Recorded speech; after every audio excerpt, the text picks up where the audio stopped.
This cassette is a recording of a message by Bob Larson. It is copyrighted both as to content and duplication and may not be reproduced in any form without the written consent of Bob Larson. For further information regarding additional cassettes, books, pamphlets, and other resource materials, write Compassion Connection, Box 36C, Denver, Colorado, 80236. Hi, this is Bob Larson. The communique cassette that you're receiving from me this month is something a little bit different. Bonnie Bell, who guest hosts for me from time to time, has recorded this communique, and I want to explain to you how this came about.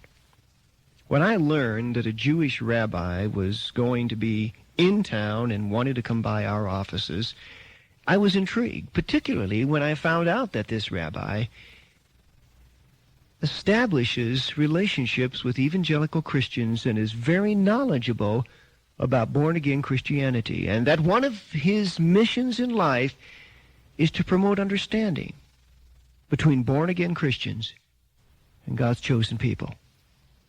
I'd been aware of the work of this man and was intrigued. Unfortunately, the day he was coming by our offices, I could not be here.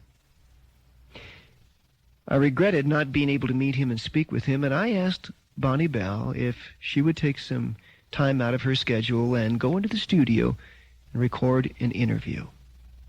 I'm glad she did.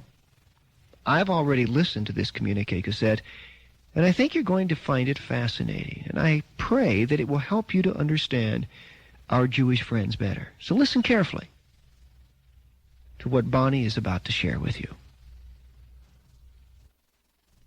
Can evangelical could probably write off any relationship between Christians and Jews as improbable, possibly intolerable.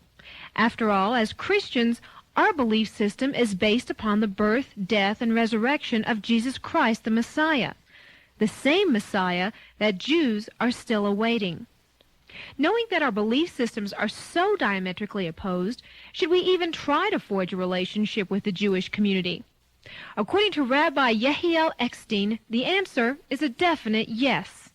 Rabbi Eckstein is the founder and president of the Holy Land Fellowship of Christians and Jews.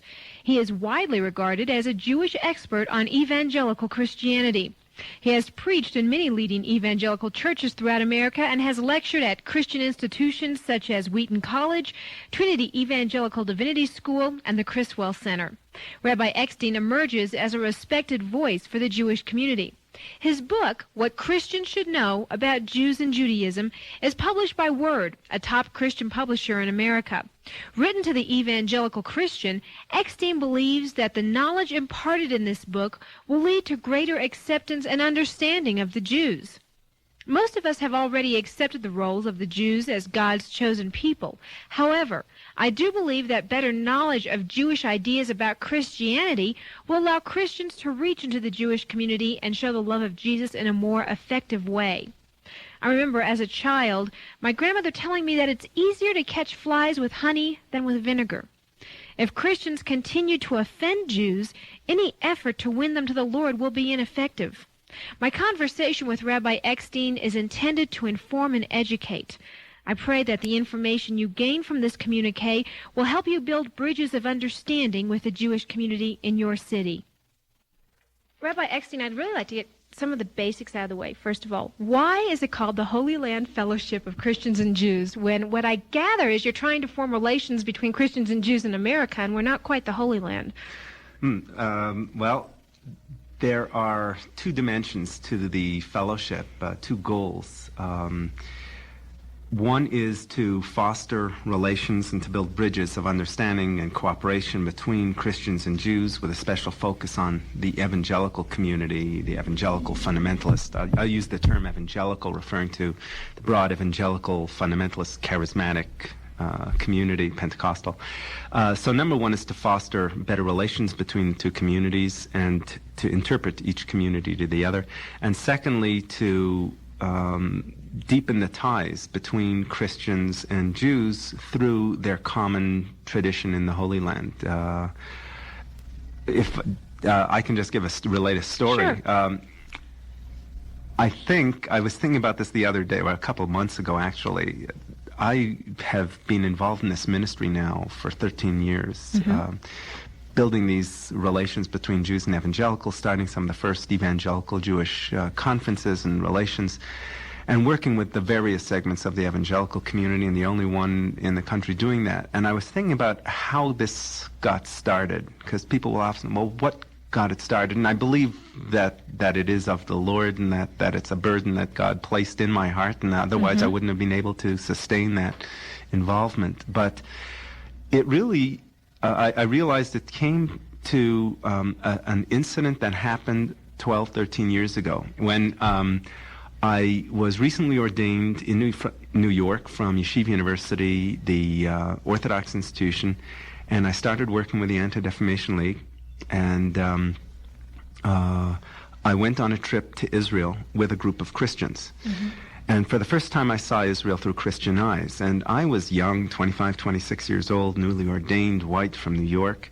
And my roommate for that 2-week period, first time I was seeing Israel through Christian eyes, was a black 86-year-old Southern Baptist minister from Virginia. What fun! Right. I said, my gosh, it's going to be a long 2 weeks.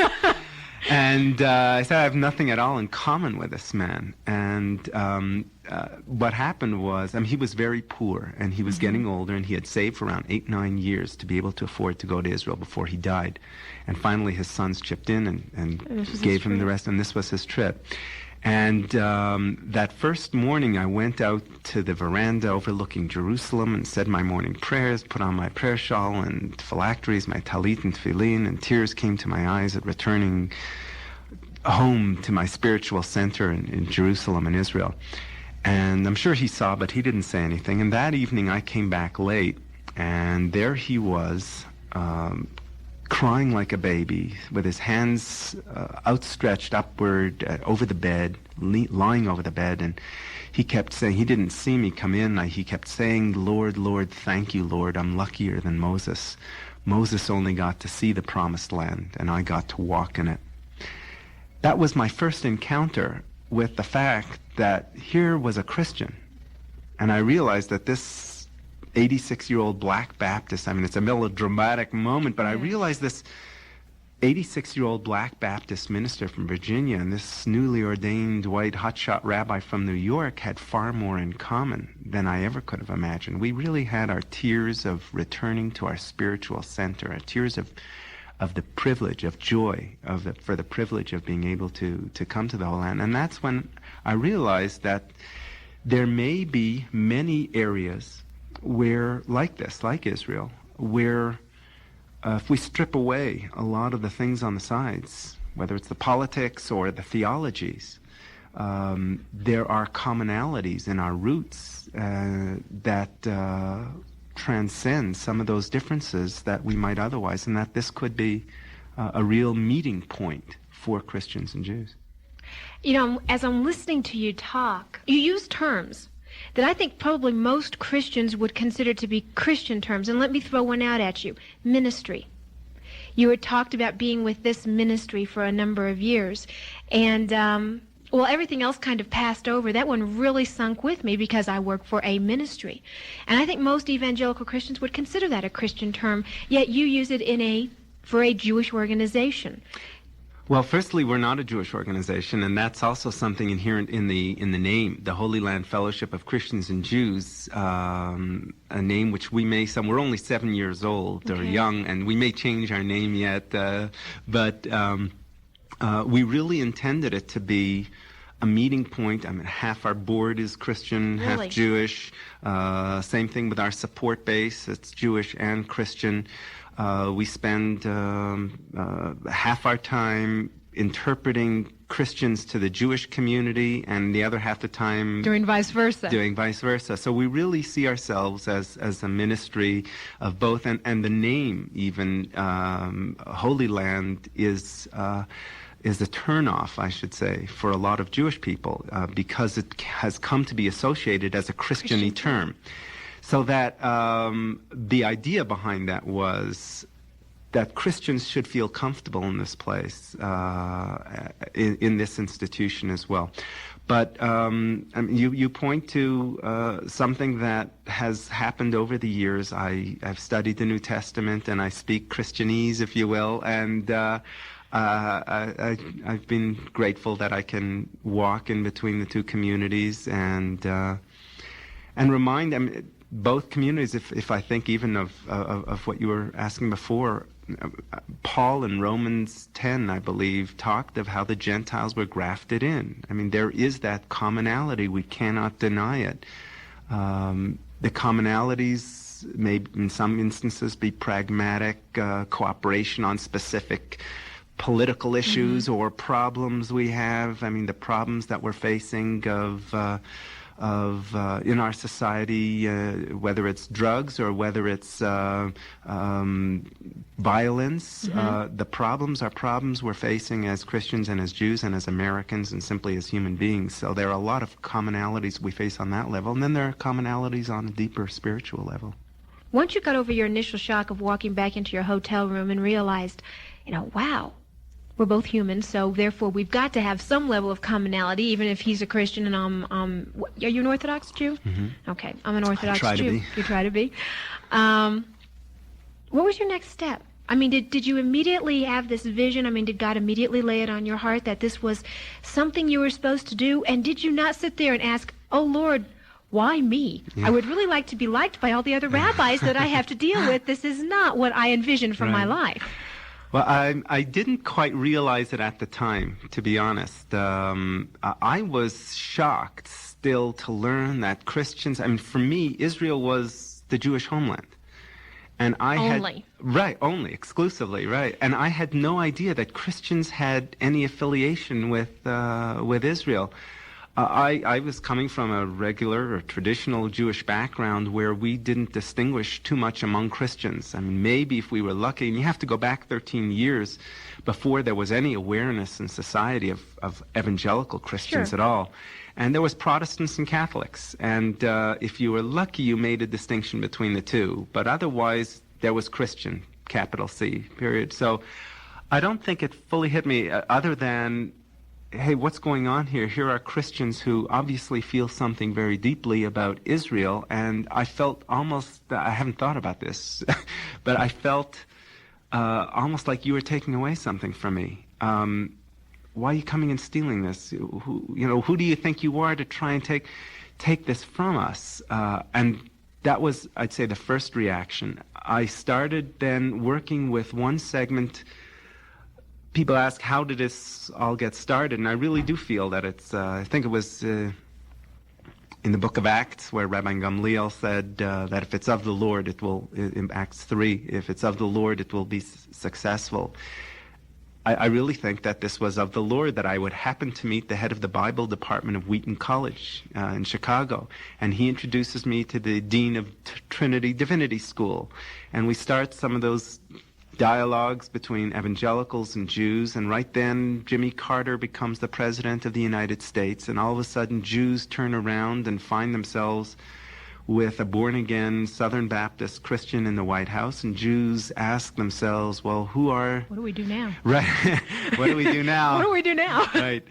Who are Southern Baptists, and what does born-again mean? And then they take a look and they see Jerry Falwell on the cover of Time magazine and Newsweek, and Jews don't know what's going on. And then they learn a little bit more, and they hear that George Gallup numbers born-again Christians. This is 1980 or 1975, I think it was, at some 50 million adults. Now I think it's 68, And Southern Baptist Convention was the largest, is probably still the largest Protestant denomination, 14.5 million people.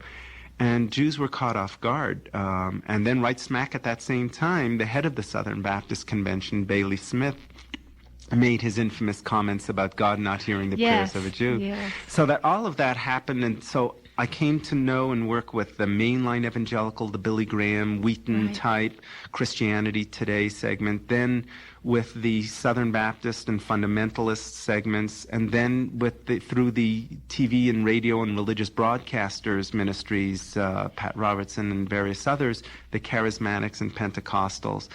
And it really was an evolution in my own growth, knowledge, and interpretation. Okay. One more rather personal question, then we'll move on. Bailey Smith makes his wonderful little comment, irritates the entire cross-section of Judaism in America, and all of a sudden Rabbi Eckstein goes home and says, I'm going to go hang out with evangelical Christians, and it's going to be a great time. And gee, Mom and Dad, thanks for sending me to yeshiva. It was a great fun, but now I'm going to go to seminary over here, and boy, aren't you going to be proud of me? And they all kind of throw up their hands and say, oh my, what are we going to tell our next-door neighbors? What kind of a reaction did you get at home?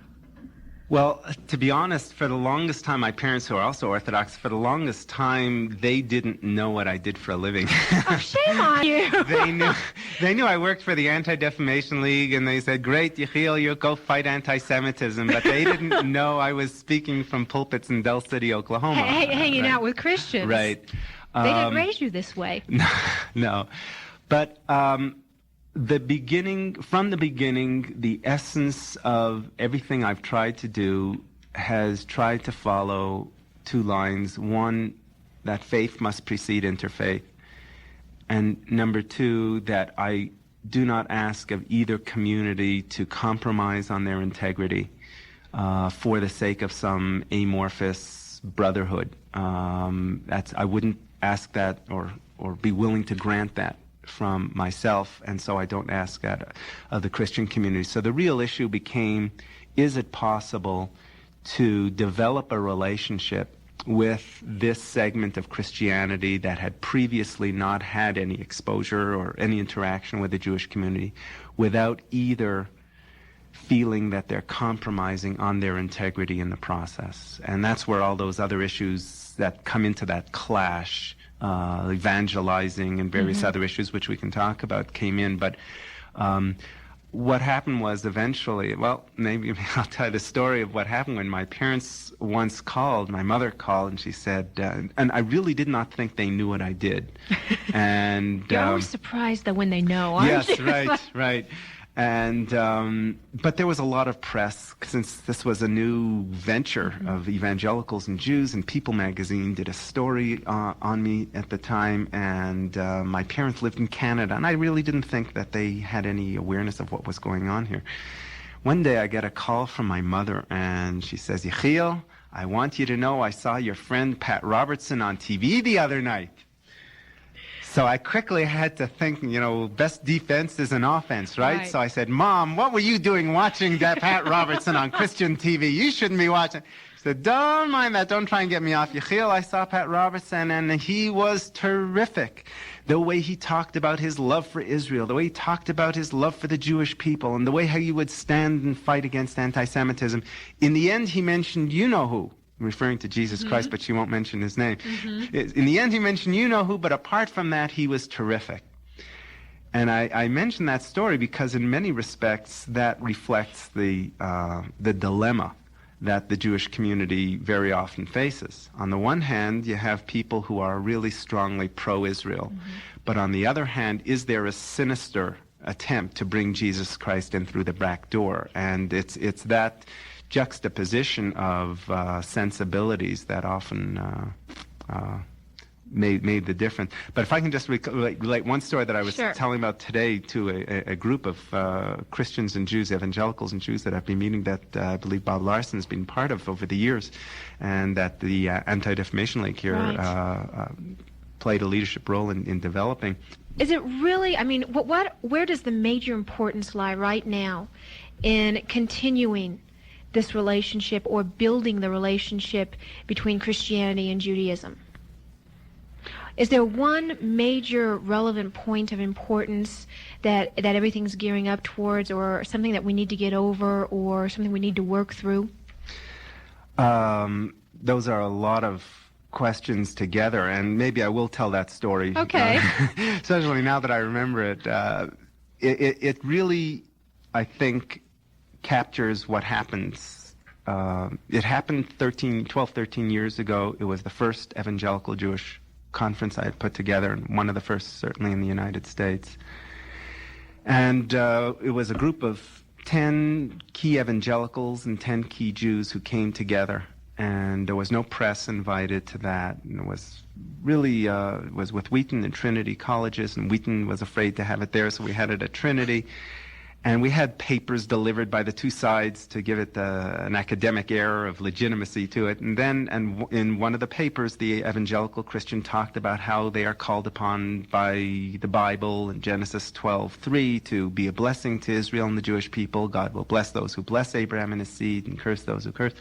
And how we love the Jewish people and we love Israel and we stand with you. And I'll never forget that moment. A rabbi stood up, and you have to go back 12, 13 years before there was any awareness of who evangelicals were or any relationship, and a rabbi stood up and said, if you really love us, leave us alone. And After the silence, and my falling through the seat there, I was sure I'd worked for months on this, and I was sure it was all over, and it was right at the very beginning. I mean, there was no waiting till the afternoon. And I remember the Christian turned to him, and he stretched out his arms, and he said, but Rabbi, I can't. And that became the issue. Rabbis and Jews saying, if you really love us the way we want to be loved. Comfort us, be a blessing to Israel, be a blessing to the Jewish people. Love us as we want to be loved, not as you want to love us. And this Christian, or leave us and our children alone, and don't proselytize, and respect the parameters. And this Christian turning to him and saying, but I can't. The battle of the Great Commission. The battle of the Great Commission. And on the theological level, that is the clash. And that's what we have to start with. That's a starting point. Is it really possible, or are we fooling ourselves, to have Christian-Jewish relations in anything beyond some superficial social gospel type of a relationship? Is it possible when the Christian Great Commission is to win the world to Christ, and the Jewish Great Commission, especially after the Holocaust, is to survive as Jews and to perpetuate Judaism? And is there an inherent clash that doesn't let you go to the next step? And I believe that there are ways, that there are ways in which, again, if we use the premise that I said before, that we can't ask either community to compromise on their integrity, then Jews will not be able to ask evangelical Christians to cease to be evangelical, because that's asking them to cease to be Christians as they define themselves. So that what started me off already back then was, let's find ways in which Christians can be evangelical, but which, and therefore not compromising, but ways which we Jews can accept. What are those ways? Well, I think, good question. Thank you. Since you led me up to that, let me ask this question. What are they? Oh, you're a great interviewer, I tell you. Just jumped right on that, didn't I? I think, first of all, Christians often have a misunderstanding of what their Great Commission is. Often I found Christians who feel that their Great Commission is to convert the world to Christ. Mm-hmm. And that's not the case. If I understand Christian theology correctly, and I believe I do, the Christian Great Commission is to share the love of God through Jesus Christ with the whole world, but that it is God through the Holy Spirit who acts upon individuals and who brings about conversions or change of heart. That's not man's doing, that's God's doing. And so if that's the case, then the Christian is called to demonstrate that love. Okay. And that it is God, and they can trust God to bring, and that love has to be an unconditional love, not with the expectation that, not on the condition and the hope, and then God will bring about what he brings about. So if that's the case, Christians can do it through dialogue, without manipulation, without overly zealous or cultic techniques, without deception, without coercion, without duplicity, by being a blessing, by demonstrating genuine Christian love, without even, I mean, it's possible to witness without even saying a word. And Jews are willing to accept that. Okay, but then how do you deal with the aspect? It's true. I mean, God does the converting. We don't do the converting. All we do is set the stage.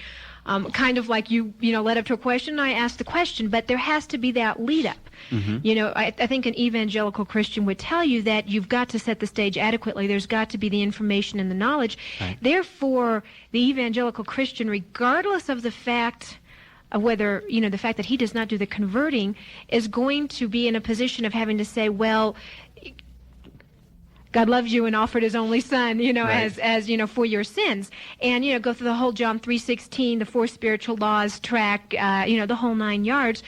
And they believe that's their job. Well, then it's in God's hands. Right. Did you ever think that here's a Christian faith for whom, as you said, as you pointed out from that verse of John, God so loved the world, he was willing to give his only begotten son. That love within 2,000 years has, number one, not succeeded in arousing Jews to jealousy, as Paul says, or in being a true form of Christian witness. And so I think, number one, we have to always remember that the Jewish rejection of Jesus is something that Paul, right there in those chapters in Romans, comes up with saying that it's simply a mystery, and that the Jewish rejection was for your sake, so that you Gentiles could be grafted on to that rich olive tree. In fact, Paul says there, be not haughty. Remember who supports whom. The root supports the branch and not the branch the root. And that Jews rejected Jesus for your sake so that you could come in by grace, be grafted on.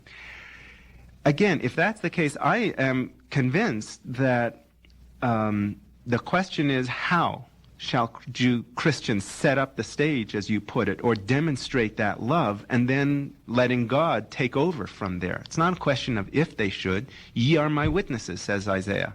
And you take that as seriously as I do, as we do. So it becomes a question not of should you, but how. And there is where I am convinced that I was here in Denver and went to a program of a particular church, Faith Bible Chapel, where there were some 2,000 Christians who, over the years, it wasn't just a one-night affair, who have been demonstrating what I regard as genuine Christian love and solidarity with Israel and with the Jewish people. And I wonder, when will Christians realize that says far more to Jews of their Christian love and of everything that they are committed to than all the tracts that are passed out on this, whatever the main street here in Denver. I haven't had a chance to visit yet with Denver, or all of the tracts combined together. That the old methods of bopping people over the head, we're not talking about crusades or inquisitions now, we're just talking about even more subtle forms of coercion, haven't worked. They haven't worked because they are not a pure form of Christian witness. And that perhaps it's time to try a genuine, unconditional, unselfish love, and then let God, and I think we're open to that, and then set up the stage that way, and not in expectation that, but let God carry it. Now, God has his own agenda. As there, again, I keep coming back to that, as Paul in Romans there talks about. Perhaps it's until the fullness of the Gentiles. Perhaps a temporary blindness, as he puts it, has come over the Jewish people so that they cannot. Whatever the reason is, you can't push it. Christians have tried for centuries. And so I am convinced that this is the way to go, that there are ways in which Christians can be fulfilling their Great Commission. And these are true, I think, not just in relation to Jews, but in general witness. They can fulfill their Great Commission in ways that, at least in the case of the Jewish community, I think we can live with. And, I hate to use this phrase, but over the centuries, we've been loved to death. But that is killing us. When you have two faith systems, when Jesus quoted the two greatest mitzvot, the two greatest commandments that a person should do, he quotes from the Hebrew scriptures of V'ahavta Hashem Elokecha, you should love the Lord your God with all your heart, with all your soul, with all your might, and you should love your neighbor as yourself. Those are things which which we also hold. They're from our Hebrew Bible as well. And So- here are Christians and Jews for whom love is central, and yet it hasn't worked. This is the end of Side 1. Please turn the cassette over at this point for the continuation of the message on Side 2. Are you saying find the similarities and focus on them and try not to so glaringly focus on the differences for a while? Not only, no, because I'll respect the differences, and I'm not of that philosophy that says for the sake of brotherhood, let's water down our religions to homogenize our faiths for the sake of some greater entity of pluralism. I am not of that opinion. And that won't work in any event with Christians, at least the Christians that I work with, who take their Christianity seriously and who I want to. But we have no problem with Christians affirming their link to God through Christianity. So it's really a matter of trying to build the commonalities to share, to know, because they're there. They're there. And secondly, love for Israel, a concern about society, a concern about politics, a love for children. Making the world better. Bringing Messiah. You know, I often tell the story of how one day the Messiah will come, and naturally the first thing he will do is announce his presence. He'll call a press conference. And people will be asking him all these questions that have weighed down the world for centuries and millennia. And finally, one sharp reporter in the back is going to pick up her hand, and she'll say, "Messiah, tell us, is this your first or your second coming?" And 2,000 years of history are going to be waiting in the balance, and true Prince of Peace that he will be, he, I'm sure, will respond, "No comment." There are certain things we have to simply put aside, bracket for the future, and let's wait, and when Messiah comes, we'll call out his name and we'll say, "Yeshua, is that you?" And we'll see if he turns around. Certain things we can't deal with now. But for now, like you said, there are differences, and without fudging the differences, and without asking either to compromise on their differences, but let's also remember that there are a heck of a lot of things where we can come together on, and where we can not just, I'm not talking only about pragmatic coalition building, I'm talking even about on a much deeper level, on a spiritual level. Okay, we've discussed a lot about the evangelical Christian side of things. Let's look a little bit at the Jewish side of things. If we have all these wonderful things that, and I'm not going to disagree with you, that evangelical Christians need to do or could do better, what about the aspect of the Jewish people? How do they view evangelical? And now, I'll be the first to admit we have a poor history. I mean, starting out the Crusades, to the Inquisition, to the pogroms, to the Holocaust, we really come down kind of on the bad side of things, I would imagine, when Judaism takes a good look at us. But is there still a general kind of overall dislike for Christianity that there was, say, 40 years ago? Well, firstly, you said a phrase there I wrote down here. We have a poor history in terms of the Inquisition and Crusades, and I found, to be honest, which is the first level of any kind of relationship is honesty, I found a lot of evangelical Christians who totally dissociate themselves from the Crusade and the Inquisition? Yes. Oh, and they nice say, well, memory. that's a Catholic problem. And they, in that sense, sever not only their ties. Now, the Jew, by and large, will use that kind of language of the history of Christian anti-Semitism, and they will not distinguish very often among the various kinds of Christians. But sure, there are a lot of stereotypes and language that can mean one thing in context. Let me give an example of symbols. There's this one man, Ed Flannery, who was one of the first involved in Christian-Jewish relations in the early 60s, and who writes in the introduction to his book, I still remember that, The Anguish of the Jews, how he got involved in studying about the Christian-Jewish relations in the first place. He said, the pages of Christian history that most Christians have forgotten or never studied are often the only pages of Christian history that Jews are aware of. And that is so true, because if you use the word Christian for the Christian, it means one thing. It evokes one kind of attitude and impression. And as you said, if you use the term Christian for the Jew, it evokes an entirely different impression. So you ask about whether the perceptions of Christians have changed from 200 years ago. I think it has. And I think that Jewish views of Jesus, of Christianity, of Christians are shaped on the basis of the kind of relationship Jews have with the presenters of that message. That's the bottom line. If someone is coming, it's a marketing factor. Someone is coming to you and saying, buy this toothbrush, and he has a big stick, and he's beating you over the head with it. You're not going to think too highly of the toothbrush, and you're not going to think too highly of him or his stick. So that if we find that relationships, when there are more positive relationships, I think it can generate a more positive impression of Christians and of Christianity and of actually of Jesus as well. What do Jews think of Jesus? Do they think a lot about him? Do they think about him at all?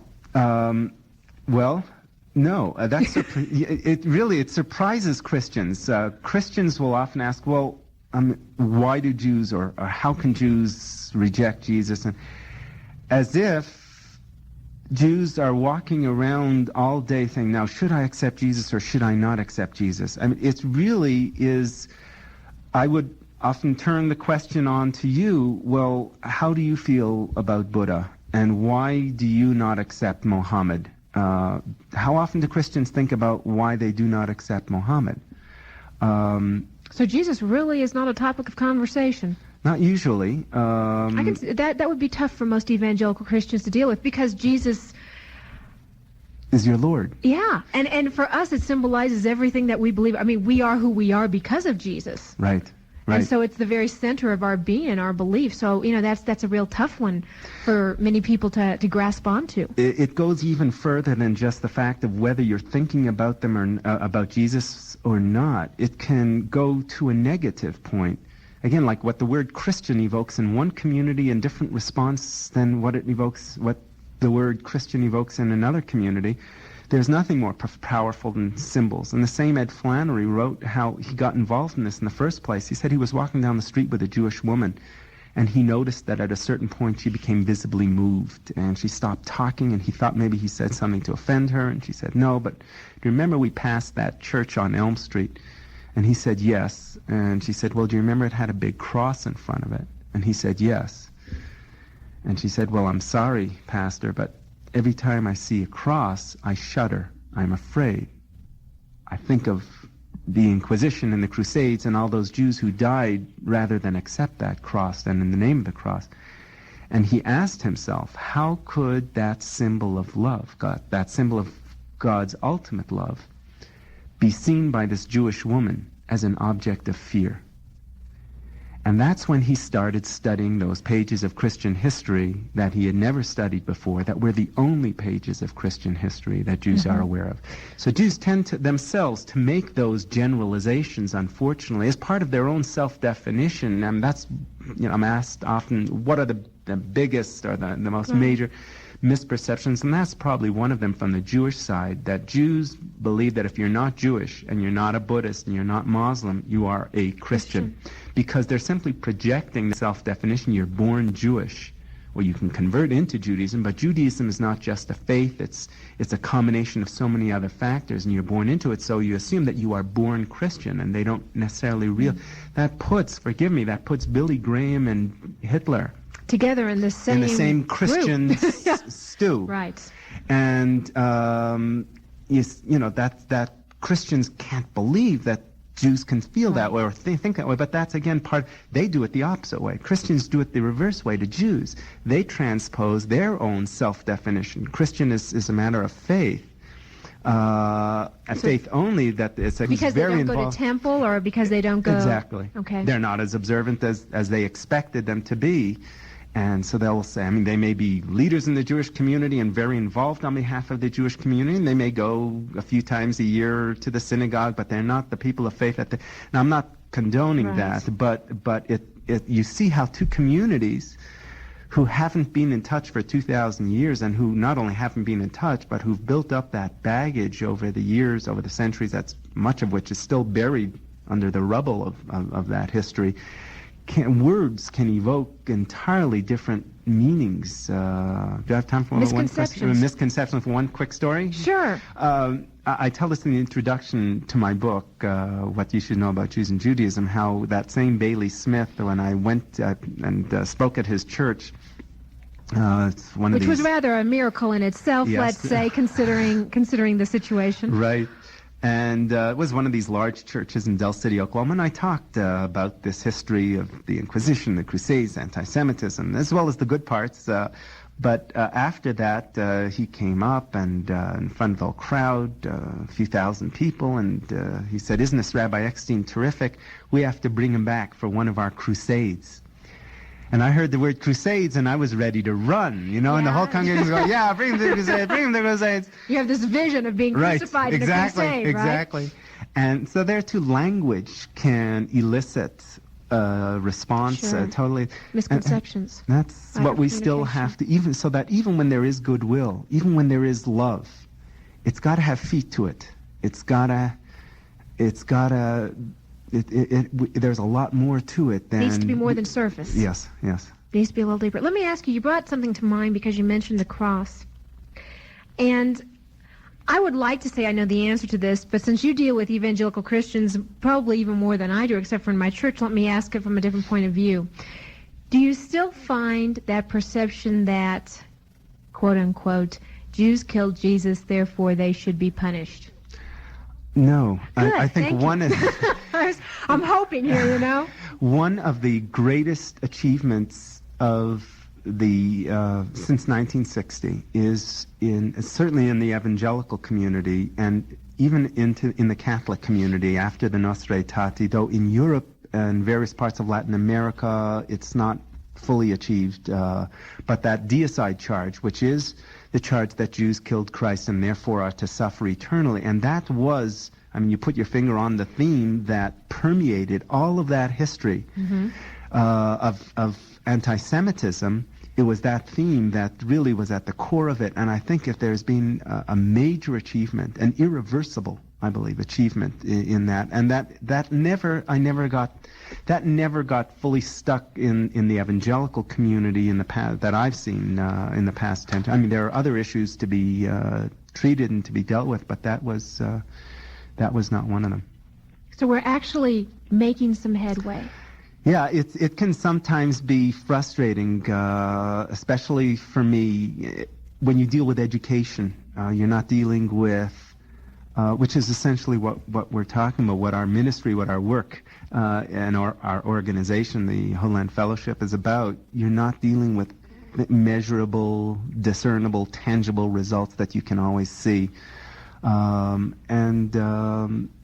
But I am encouraged when I see greater sensitivity, at least on the part of both sides, and awareness. Now let me bring up something possibly a little more political. I would say, and maybe I'm making a judgment that's untrue, but I would say we probably have one of the least pro-Israel administrations in the White House and in Washington, D.C. right now than we've had for possibly the last 20 years.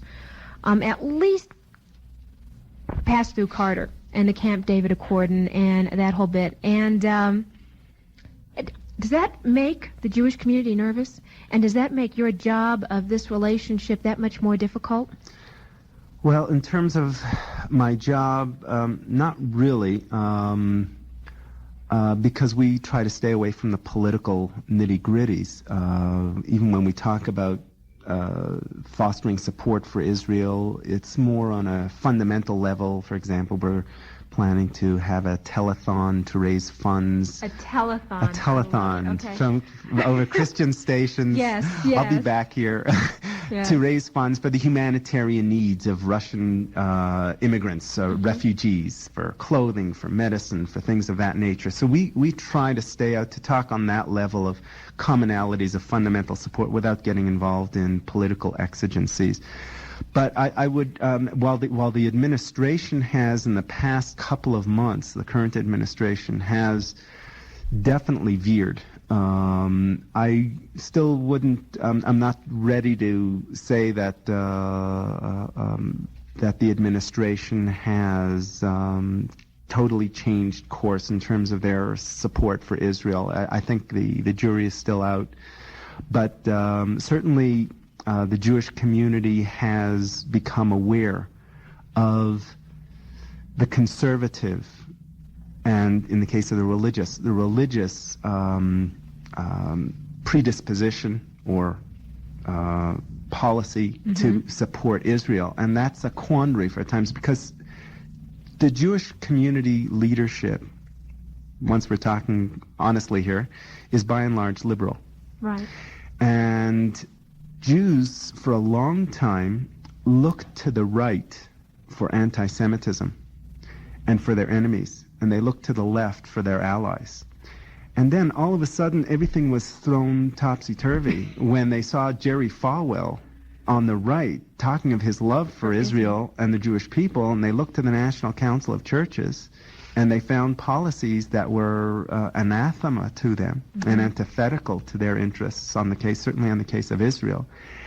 And then they turned to and saw the Republican Party and their platforms condemning anti-Semitism, and the Democratic Party, with which they had participated for so long, condoning or refusing to put in their platform attacks on Farrakhan or various other aspects of anti-Semitism. And Jews are still trying to figure this out, frankly. Because in this coalition building, are our friends on the right, our friends on the left? Well, maybe we have to go through it. Maybe on church-state matters, our friends are on the left, and maybe on Israel, our friends are on the right. Well, can you still have it? So we're just still working through these things. But I think on the subject of Israel, there is a suspicion. If we ask about Jewish views of evangelicals, I'd say it's shrouded in suspicion. Why are you supporting Israel? Is this a sinister attempt to bring Jesus, as I say, in through the back door? If there is a perception, a common perception of evangelicals, sometimes true, by the way, but sometimes, more often I think than not, evangelical Christians are out to Christianize America and to erode civil liberties. That is very often the Jewish starting point in their perceptions.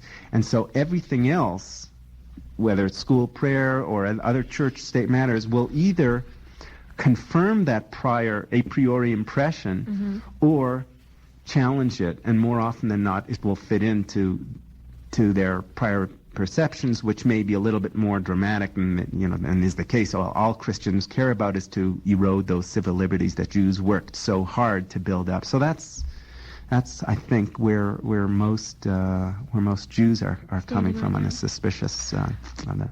Just a question, and this one pure out of curiosity. I was reading the paper this weekend, and I saw this great big huge article on the fact that the Church of the Holy Sepulchre closed down for the first time in 800 years, as well as the Church of the Nativity and several other places. If you can't get Jews and Christians to get along in Israel, where they're literally are supposed to be fighting for the same thing. I mean, they're trying to keep a country together rather than tear it apart. How can you get them to agree in America where we really don't have that much at stake? I mean, we really don't. Let's face it. Whether or not we ever form a coalition between the two groups is not going to make or break this country. It is not going to make or break our economy. It is not going to make or break where we stand militarily or politically. But you cross an ocean and you go to Israel, and in a lot of ways, whether or not they choose to get along is going to make or break that country. It's not working over there. How can it work over here? Good question. Bonnie, you're okay.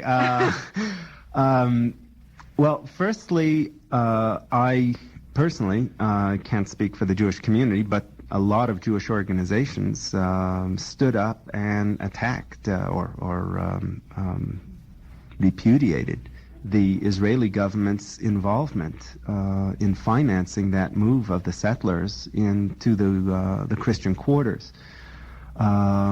Ultimately, the Supreme Court in Israel will rule on that, and in fact their initial ruling was that they should leave, and leave just 10 people there just until the issue was totally resolved, but everyone else had to leave.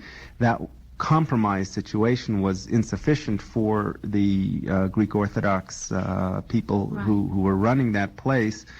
next door, I think, to the Holy Sepulchre, but ultimately, it was not, in my opinion, a wise thing to do. Certainly, the timing was outrageous.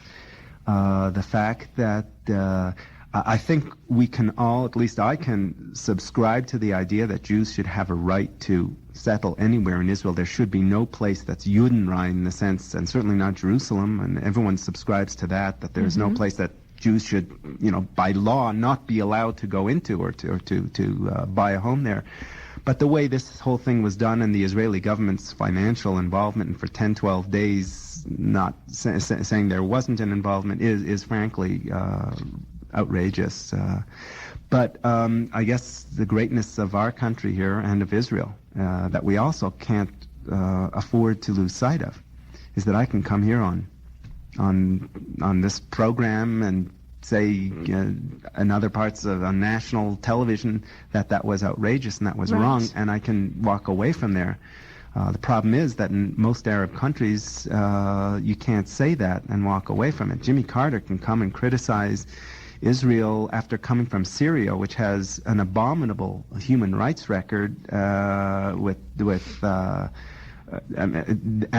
he can't say a word against Syria either while he's in Syria or even once he gets out, because he'll never be asked back in or allowed back in. But yet he can do that in Israel. So the only other thing I would add to that is that I'm not so sure, Bonnie, that our destiny isn't more intertwined right here in the United States than you would suggest. I think that in a very real sense, with the problems, may not, well, even on some of the international affairs level, but in terms of the quality of life right here, education, how our youth are going to be brought up, the values, the morality of our society, violence, drugs, all of these are questions that deeply affect the future of this country, and that we're in it together. So that I think we have to start exploring them together and finding where those common... I remember sitting down with, I'll mention his name, with Pat Robertson, and at the time was the Freedom Council for 2 days, and we said, let's put aside Israel. Are there any other things that Christians and Jews domestically can come up with where we have a shared agenda? And we came up with a dozen. And such as the ones I've mentioned, violence, drugs, loss of values, even when we come up with areas that are sensitive, and clearly the strongest one is the abortion issue.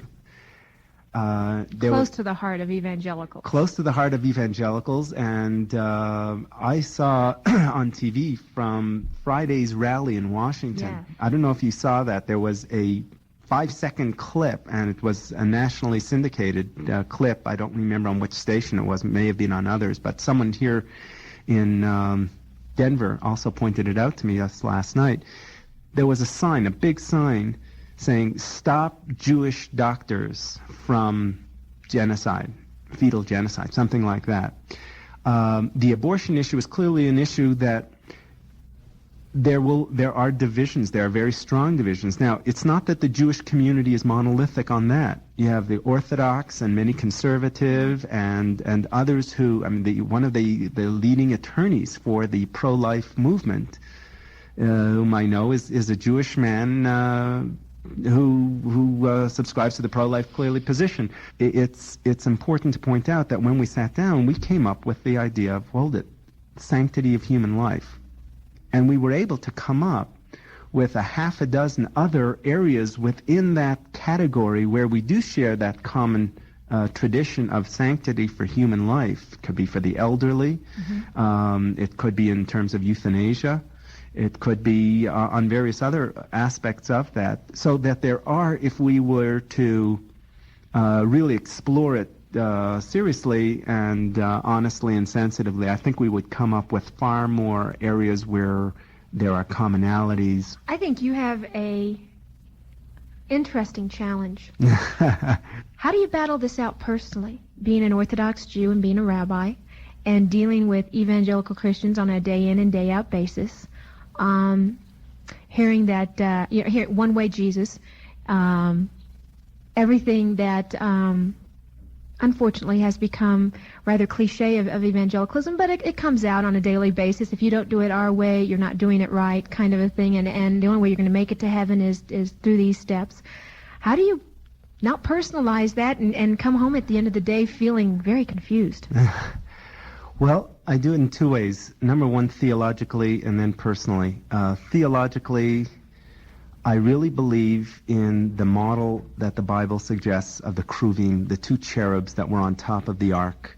If we recall, the Bible tells us that when God spoke to Moses, he spoke from in between two cherubs, those angelic figures that were resting on top of the Ark of the Covenant, the Ark of the Tabernacles. And they were two angel figures with hands outstretched toward one another and at the same time upward toward God. One on one side of the ark, the other on the other side of the ark, but both on the same ark. And I really theologically believe that as a model, that only when Christians and Jews will face one another with hands outstretched toward one another and at the same time upward toward heaven, will either of them hear the voice of God calling from in between those two cherubs as he did in the past. Perhaps one will be on one side and the other on the other side of the covenant, but both are on the same ark. And that's how I deal with it theologically. I affirm Christians' entry into this covenant, this tabernacle, through Jesus. And I have no problem with that, and Jews have no problems with that. The problems stem often, from the other side, because we're not an exclusivist religion. We're not saying that all people have to become Jews in order to achieve salvation. So that from that theological side, I can grant Christians total legitimacy if they are truly Christian. Personally, it means walking back into my home and my children and watching TV, Christian TV, and my wife saying, no, not in this house you're going to do it. If you want to do that, do it in the office, fine. But we have Christians over at the Sabbath table, so we'll talk about everything, but, very clear guidelines. We don't want to have theological discussions about who Jesus is at our Shabbat table, that. So I somehow have been able to do that, but again, it fits in. I'm very comfortable with it. I really feel that my strength is to have been able to continue over these years is really from God, and that if it's of the Lord, then God will bless it. In Romans chapter 10, Paul tells us that his heart's desire and prayer to God for the Israelites is that they may be saved. For I can testify about them that they are zealous for God, but their zeal is not based on knowledge. As Christians, we are commissioned to go into the world and preach the good news. But the Jewish community will be willing to listen only if you and I learn how to acceptably send that message. I want to thank Bonnie for doing this interview when I could not do it. I found it fascinating. I've listened to this communique cassette, and it's encouraged me to have a better understanding of my Jewish friends, from whom my Lord, the Messiah, came. I believe this tape should be shared with friends of yours who are Jewish. If you have Messianic Jewish friends, I know they will be interested in it. And I want to thank you this month for your faithfulness in giving. And if for some reason you have forgotten the needs of this ministry, it would mean a lot to me for you to catch up on that giving or to share something extra. Remember, you and you alone can make sure the Compassion Connection will always be there, and that we will keep hope in the Hope Line. Thank you. God bless you. This is the end of the message. For further information regarding other topics available on cassette and in printed form, write Compassion Connection, Box 36C, Denver, Colorado, 80236.